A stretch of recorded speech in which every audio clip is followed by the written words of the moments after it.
Billy Napier and the Florida Gators are looking to bounce back after not a great ending to the 2022 season. They are replacing Anthony Richardson, and it is going to be more of a collective team effort this year if Florida is going to get to where they want to be, where they need to be as a program. We're going to break down three critical moments that will define the season for the Florida Gators in 2023.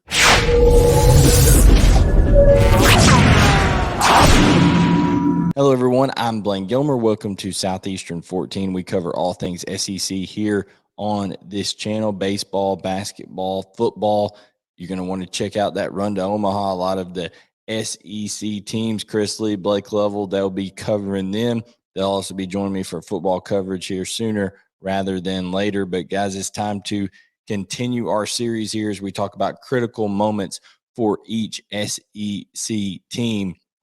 And it's going to come right off the bat with the Florida Gators as they head out to Utah in game one. And I think that moment is going to be the second half of that game, because it's no longer does Billy Napier have just a unbelievable freak athlete in Anthony Richardson there at quarterback. Let's be honest, he wasn't the most overall productive in his Florida career. His athleticism warranted him to be a top 5 pick in the NFL draft. He goes number 4 to the Indianapolis Colts in this past draft. But he wasn't a guy that just game in and game out absolutely tore things up for Florida. But there were some games, such as the Utah game last year, where he pulled Florida out of the fire and really went in there and did some outstanding athletic things to be able to help Florida win that football game. No longer are they going to have that. They're not even going to have anything close to that in Graham Mertz or Jack Miller.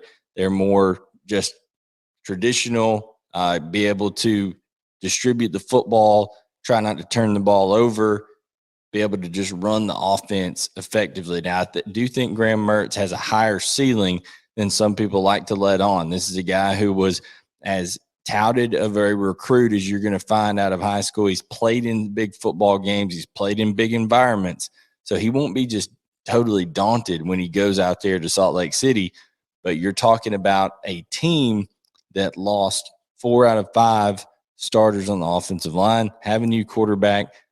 Xavier Henderson is gone. He transferred out to Cincinnati. Who are the weapons out wide?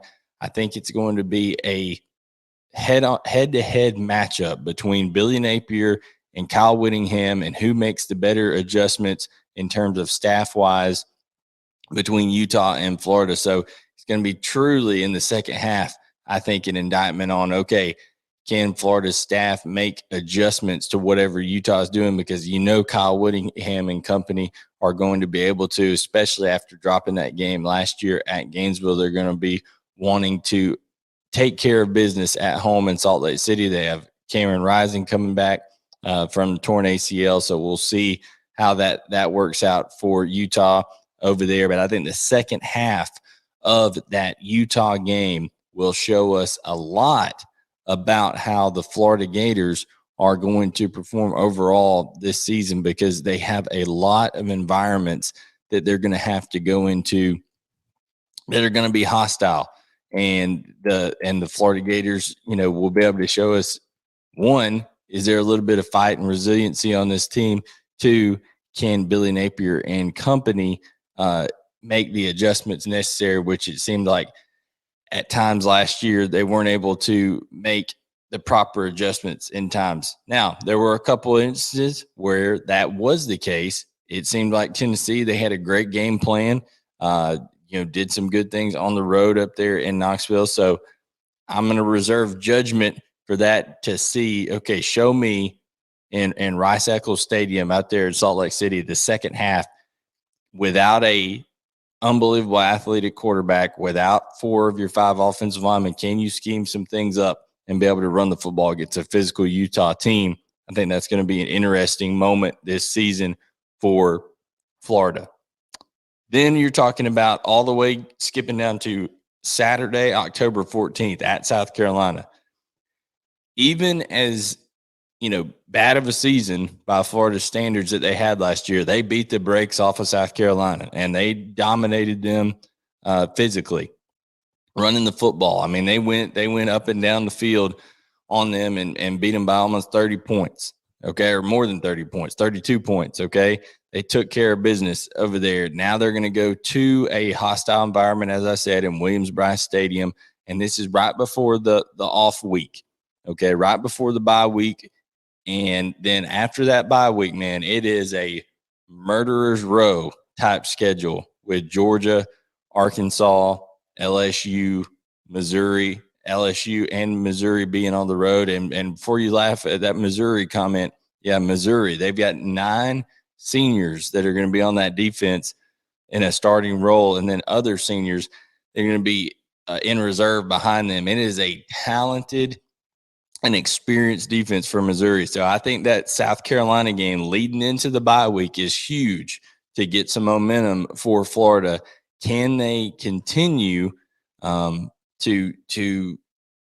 assert that dominance over South Carolina? South Carolina is a program that's trying to reach the brass ring, if you will, go to that next level. And they would love to be able to kind of use Florida as a launching point to do that. It's incumbent upon Florida to be able to, once again, be able to dominate them physically up front if they can, to run the football, because that is where the strength of this Florida team is going to be. They just don't have a ton of weapons on the outside. I mean, I think guys like Ricky Pearsall and Marcus Burke are, reliable guys. Not sure that they're going to be, game breakers. It could be a guy like Andy Jean as a freshman, or Aiden Mizell, guys that have tremendous speed, ends up being the game breaker, the big playmaker for Florida. But still, you're going to have some consistency there when it comes to pass protection, things like that. That was spotty in the spring game because the defense was over there throwing all kinds of blitzes at Florida's offense, and we know how that narrative was spun after the spring game. So it'll be interesting to me to see what happens in that South Carolina game on the road before a bye week. Listen, they lost to Vanderbilt last year, but they should be coming off a win at home versus Vanderbilt. If you don't, then this Florida program's in bigger problems, and Billy Napier has bigger problems than any of us could imagine if they lose to Vanderbilt for a second straight year. They should be having a little momentum coming off a win at home, and then you go face South Carolina on the road. I think October 14th is a critical moment leading into the bye week. And then that home game against Arkansas, before 2 tough road games, you get that home game against Sam Pittman and Arkansas. And I think that is going to be a test of maturity, because that Georgia game could be a tough game there in Jacksonville. Georgia is predicted to win the SEC East once again. And I know when you get rivalry games, you throw all the records and things out the door, but you know what you're not throwing out the door? You're not throwing out the roster. And Georgia has a much more talented, much deeper roster at this point than Florida does. I'm not saying they're going to go in there and just lay down. Listen, it's always a game. You look at last year, Florida started storming back a little bit there and got within a score there in the early of the fourth quarter, and then Georgia turned it on. But that Arkansas game at home, sandwiched in between the defending SEC East champion and the defending SEC West champion, and going on the road to Baton Rouge is never easy. Got to take advantage of that Arkansas game. And you say take advantage of it. They're returning Rocket Sanders. They're returning KJ Jefferson. This schedule, in my opinion, is extremely difficult. When you look at it, there's no game that you just circle on there and say, "Oh yeah, that's gonna be a just a total gimme," other than McNeese and Charlotte. Those are 2 games, of course, that Florida definitely should win and win handily. But at Kentucky is tough, guys. We know Vanderbilt, hey, that should be a win, but we saw what happened last year at South Carolina, Georgia. Then that, like I said, that Arkansas game on November 4th. Can they rally the troops, so to speak, and come together before a tough game on the road at LSU to get some confidence going into the boot there to make sure that this season, because I think you're going to have to win that Arkansas game and you're going to have to win the Florida State game to assure that, hey, you're bowl eligible. You're going to get in there. You're going to get a chance to get those extra practices for a bowl game. People say, well, why are bowl games important anymore? It's because you get some of these young guys, these young receivers, these young players, guys that are signing early, depending on what bowl game you're in, that can come in and, get some extra reps right away. I think Florida, realistically, you're hoping to try to muster 7 wins if things go really well, 8 out of this. But those 3 moments are going to be kind of the turning point or the points that define this season. If Florida's better than expected in that second half against Utah, I think it's a compliment to Billy Napier and the staff and what they're able to do scheme-wise. South Carolina on the road, just for momentum purposes, and then Arkansas at home, a maturity test that is sandwiched in between 2 really tough games with Florida for Georgia and LSU. So please tell us your thoughts on the Florida schedule. Leave your comments on what you think the critical moments are, and we would love to hear from you guys. Like, subscribe, turn on notifications, and we will catch you next time here on Southeastern 14.